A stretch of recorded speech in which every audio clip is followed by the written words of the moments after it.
I'm going to fulfill another request today. Several months ago, someone sent me a request to do English muffins. I did a lot of research. I did a lot of experimenting. I probably threw easily 3 dozen English muffins into the trash. I've been working with Wayne Gisslet's recipe in this textbook. It's professional baking. I even have a study guide for this book. His recipe, I like it with one exception. The dough is too wet, so it kind of collapses on itself. So, and you can't get nice thick English muffins. I mean, you don't want them as thick as a cake, but you don't want them so thin that they're thinner than a slice of bread. So what I'm going to do is I'm going to adjust his recipe a little bit and to reduce what's called the ratio, wet to dry. His is 77%. You do everything in grams. You add up all the wet grams, all the dry grams, you divide. His calculates at 77%. That's just too wet. So I'm going to work with around 72, 73%. So that's what I'm going to do today. Let's make English muffins. One of the things I like about his recipe is that it goes against a lot of the common myths. Should you start always with warm water? No, he starts with very cold water. I had a couple of ice cubes in there. This is 1.5 cups or about 355 milliliters of very cold water. I think he uses cold water because it might be a commercial recipe that if you multiply it up and do it in a commercial kitchen with a big mixer, the friction could build up in the mixing and heat the dough up to the point where it could kill the yeast. I'm going to use the very cold water. Instant dry yeast. I have 2 teaspoons here of active dry yeast. Not instant, it's active dry. Do you need to proof the yeast? Not if you know your yeast is good. I'm going to mix those in. Dissolve that in. You don't need to wait 10 minutes to see if it's going to foam. Again, if your yeast is good, it's going to be good. Okay. And then I have 1 pound here of bread flour. This is about 3¼ cups, 454 grams. I do things by weight, and I'm very meticulous about weight when it comes to baking because things can vary a lot. Depends on the flour you're using too. Baking is like chemistry. You need to be precise. Okay, 1.5 teaspoons of salt, 1.5 teaspoons sugar, 2 teaspoons of nonfat milk powder, and then finally I have here 2 teaspoons of butter. I'm not going to melt this because why bother? That cold water, it would congeal anyways. It's going to mix in during the kneading. And I'm doing this in the bowl of my stand mixer. You'll understand in a little while why I'm doing that. You want to bring this together into a dough, scrape the sides down. So it starts to come together. You don't have to be too fussy about it. And then I'm going to transfer this bowl to my stand mixer for the kneading. I have my bowl on my stand mixer fitted with a dough hook. You are going to need a stand mixer for this recipe, unless you have a big family and everyone can take turns kneading, because the kneading time for this dough is 25 minutes. He says that's necessary to build up the coarse texture that is typical for English muffins. What's in this bowl right now is 77% ratio, wet to dry. I have here 3 tablespoons of additional bread flour. I'm going to be adding this as necessary. I may use the entire 3 tablespoons. Once this comes together into a dough ball, I'm going to be looking at it to see how much sticking there is in the bottom of the bowl. I want sticking, but not so wet that it's sticking to the sides. I want to see it pulling away a little bit, but not typically what you would see when making regular bread dough. I'm not doing fried bread dough, I'm doing English muffins. So let's start kneading the dough. The kneading is finished. This kneaded for 25 minutes. The dough looks really smooth, almost like frosting. in there. And it's like it couldn't make up its mind. Did it want to stick to the side of the bowl, or did it want to pull away? I'll try to turn this up with the machine running so you can see what it looks like inside.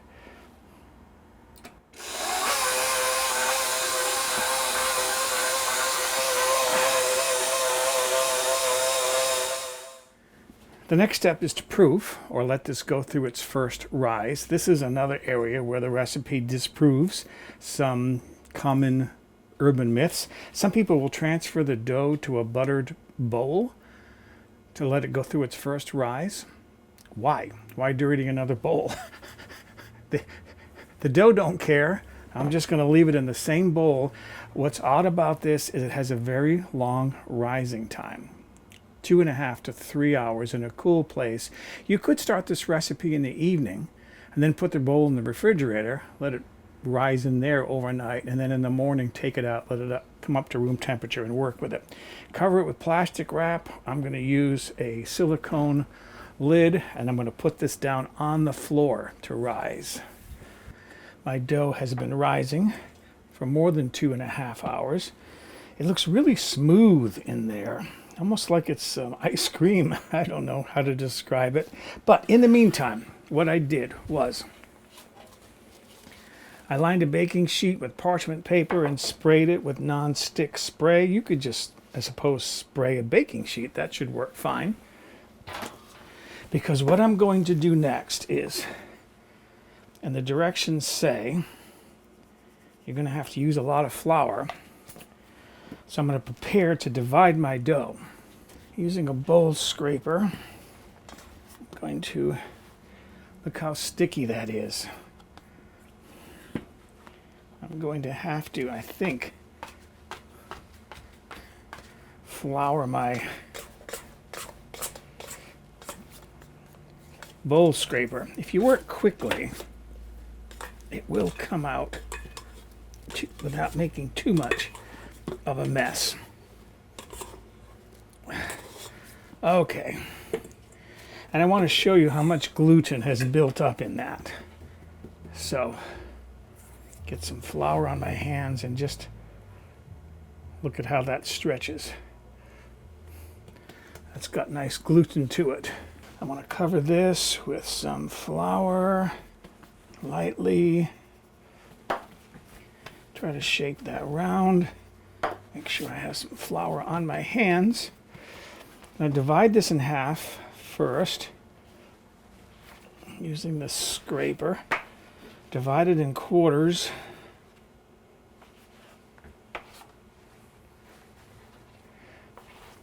And then each of these quarters I'm going to divide into 3 equal parts. I'm shaping that so I can see it more easily. Okay, and then what I'm going to do is, again, dusting my hands lightly with flour, I'm going to roll this into a ball and then pinch it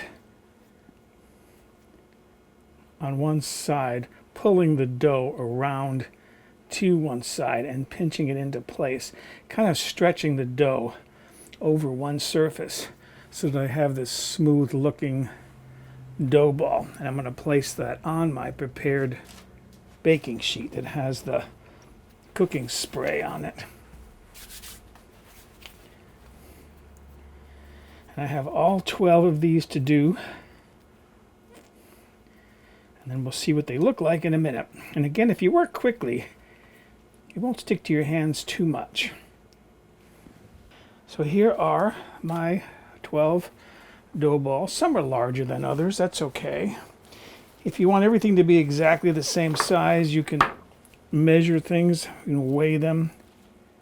I'm going to put a piece of plastic wrap over that I've sprayed with non-stick spray. And I'm going to let these relax for 30 minutes. In working them, I've kind of tightened up those gluten strands a little bit. By letting them relax for a while, it'll be easier to shape the muffins. Got another baking sheet that I've lined with pieces individual pieces of parchment paper. You'll see why in a little bit. But right now what I want to do is I want to shape my English muffins from the dough, and I'm covering these little individual pieces with cornmeal. This is yellow cornmeal. You can use white cornmeal if you want. And then dusting my hands lightly with flour. I'm going to lift up one of these and then just kind of lightly shape it a little bit. I don't need to shape it much.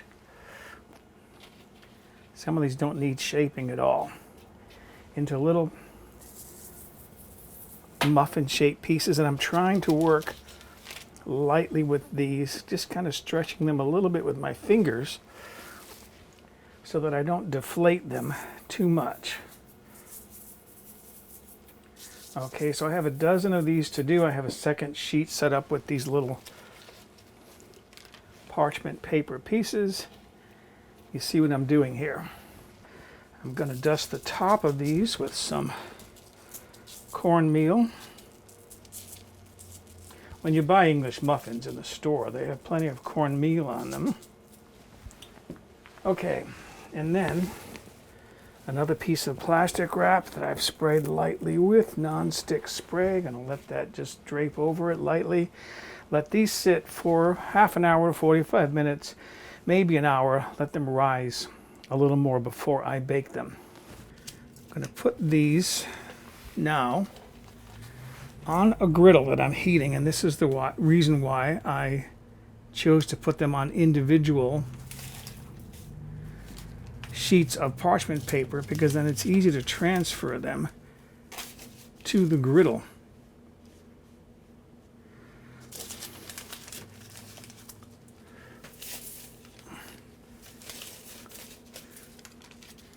If I can get them lined up right.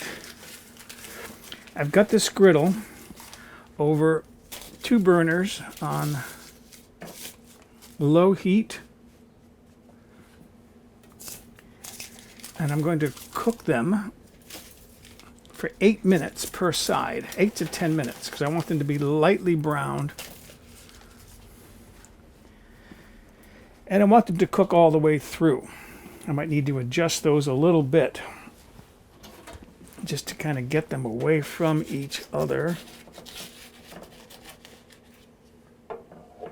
Separate them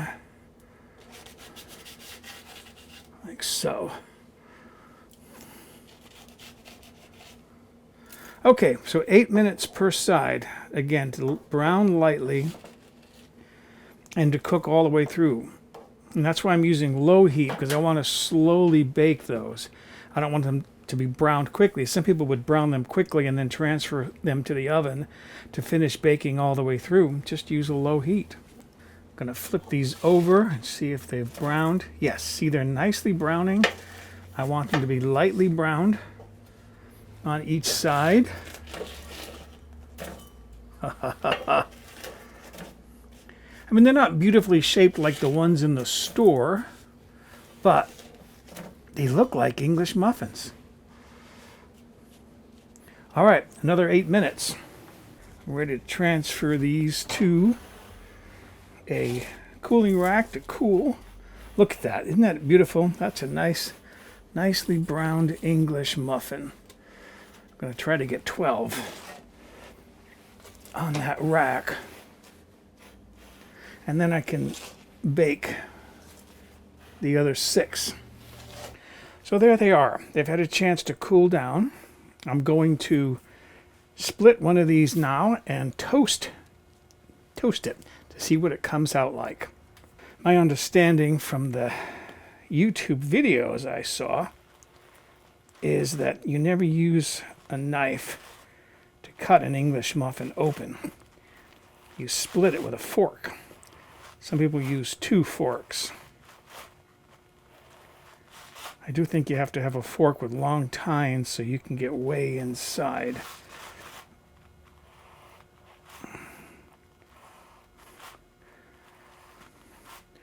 Here I am. Am I done? Okay. Split this open.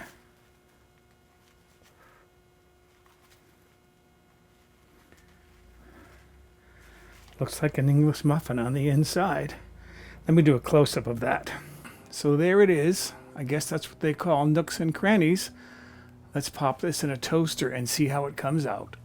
So there they are, lightly toasted. And by the way, my toaster, I have a trick for toasting things like this. When they're too thin, these are kind of hot, but I put them in one side of the toaster back to back like that. Because I don't need to toast this side, it's already browned. And it also helps to prevent them from drying out. So I'm going to spread some butter on there. I don't have any jelly or jam, but sometimes I like to put butter and honey on there. All right. Let's see what these taste like. All right, let's see how my English muffin tastes.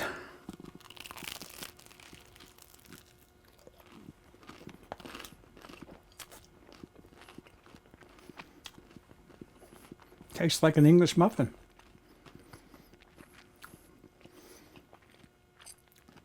It's got that slightly coarse texture that I was looking for. It's chewy, but it's also crisp where it was toasted. And because I didn't toast the bottom side, it's also more moist.